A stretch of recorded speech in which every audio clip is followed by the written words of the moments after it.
Hello everyone, welcome back to Baking with Frank. It is the week before Mother's Day. I don't know why I had to think so hard about that. Anyway, it's the week before Mother's Day. So I thought we'd do something a little special. We'll do something from Effie. As you'll remember, Effie took over Frank's cookbook. Frank passed in 1934.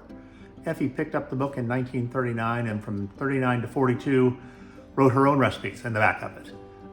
This one falls somewhere in the middle, so we're going to say it's from about 1940, but it's also one of my favorite things. Not something I don't get a whole lot because it just isn't made that much anymore, except for a certain friend that was my assistant for a while that makes it every once in a while, but we'll get to that at another time. We're going to make pineapple upside down cake. Now, this is a typical Effie recipe in that it is scant on flavorings, having just come out of the Depression and just being the sign of the times and the things that were available. Probably wasn't vanilla or other flavorings available. We're going to add that in, right, just to make it a little better, but otherwise try to stay as faithful as we can. So with that, man, the rain's coming in and it's affecting my brain. With that, we are going to get started. So keep an eye on. All right, so we are going to get started by creaming some butter and some sugar. We've got a full stick of butter here cut up, just so it's a little bit easier to manage in the pot here. And we have 1.5 cups of white sugar going right in there. White granulated sugar, the usual stuff that we've all got. I'm going to go ahead and turn that on while we get some things running. So we're going to let that work together there. While that's going, I'm going to beat 2 eggs. These are finest thing from the store down the street. I always say that we use what's in the house. Well, we didn't have eggs, and it's awful hard to make this kind of cake without an egg. So we're making the eggs. I am going to, that looks good enough for me. Get rid of the fork here. Off camera, that was a big bang. But I'm going to go ahead and cream these together. Again, that's 1.5 cups of sugar. Turn that down a little bit. 1.5 cups of sugar, a full stick of butter, 2 eggs. We're going to add to that, in addition, 1 cup of milk and some flavoring before we put the flour in. So I'll go ahead and get those things together and come right back to you. Okay, so that's all of the wet ingredients combined. I added in about 1 tablespoon of vanilla just for flavoring. And in with the flour, and I'm using, as usual, what we've got on hand here in the house, using all-purpose flour, but have added to that 2.5 teaspoons of baking powder. So it's either going to be a disaster or it's not, right? All right, so we're going to add in the flour. We'll get this moving here and see how things go. Add that in a little bit at a time, so it doesn't blow up in my face. I won't make you listen to that. Be right back. All right, we've got the batter made, looking good. Let's take a preview of that. There you go. Not looking terrible, eh? All right.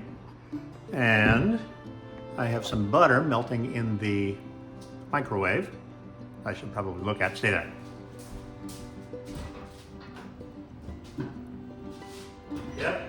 Yep. It's melted butter. It is melted butter. All right, so we are going to prepare the topping portion of this. So pineapple upside down cake, of course, has a brown sugar pineapple butter deliciousness happening on all sides. In Effie's recipe, it specifically says to put it in a cast iron skillet. My understanding is that the cast iron skillets we have that were Mom's are not seasoned. I don't know why. It doesn't make sense to me, but here we are. So I am using a Still a cast iron pan, but one that we had here at the house. So, much to what we have at the house theme. So, into, turning you down here. Here we go, stay with me.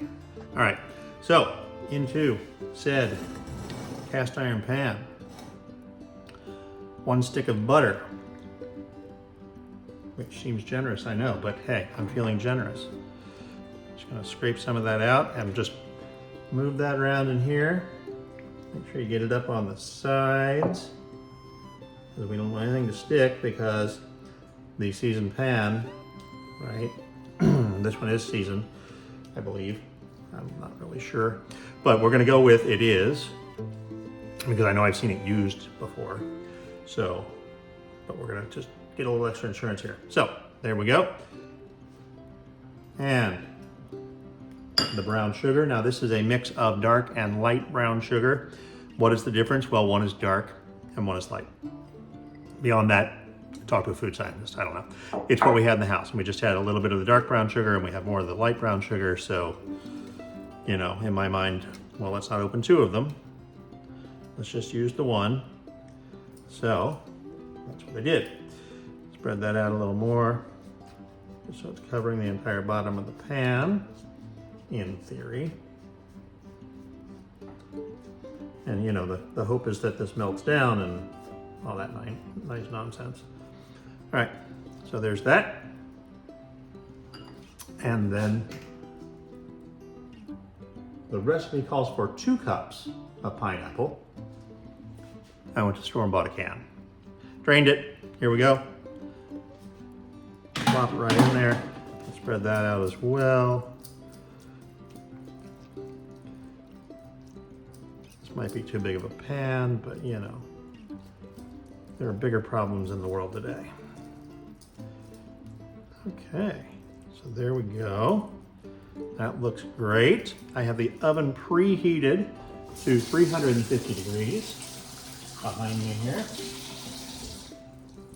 some point I have to tell you a story about my parents' neighbor, Johnny, behind me, but we won't do that today. All right, so into that goes the cake batter, which seems very thick. So I should give it an aspirin, but instead I'm just gonna put it here in the pan. And this could end up being more of a pineapple upside down tart, because I used the wrong size pan, or it could turn out perfectly and life will be grand, but we'll know all of that soon enough, right? So in it goes. Dun, dun, dun. Spread that around a little bit. All that butter's coming up the sides. Like that. I think that looks lovely. Now, much like Frank, Effie's recipes are missing some things. So this one simply says, as its final instruction, here, I'm gonna move you up. As its final instruction, last part in skillet, then pour over batter. So I'm gonna go with 350 on this. As we noted, oven's preheated, and we're gonna start with 30 minutes and see where we are. So stay with me. We'll get this in the oven, come right back.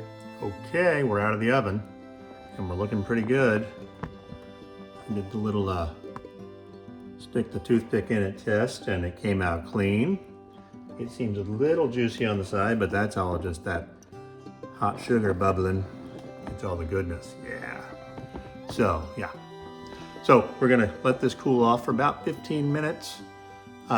It wasn't exactly 30 minutes. To bake it, we're gonna cool it for about 15 minutes and then turn it out while it's still a little bit warm. I'm now kind of wondering what I'm gonna turn it out on to. I'm not sure I have a plate that big. Certainly I do. I don't know. We'll find out. We'll make it work. But since this is the week of Mother's Day, a big shout out to all the mothers out there. You do work every day that no one notices, except some of us do. And thank you so much for doing that. An extra special thanks to a couple of folks, of course, my mom, who I adore. We all know this, who's no longer with us. But for the 2 moms that are still here for me, my Aunt Sue and my Aunt Diane, thank you so much for being there for us, for me and my brothers, and to Mom Barbara and to Mama Janice. Big love to you in the family, because we love you and because you're part of our chosen family. Happy Mother's Day, everyone. We'll come back with some tastes. All right, there it is, y'all. That's not burned, that's caramelized. Oh, look at that close up. All right, we're gonna let that cool off just a little bit longer and give it a shot. All right, moment of truth, y'all. Ooh, if I don't break it. There we go. Cooked all the way through, that's a bonus, right? Cakey, pineapple-y, caramelized, and just a little crunch when you cut through it. That's all right too.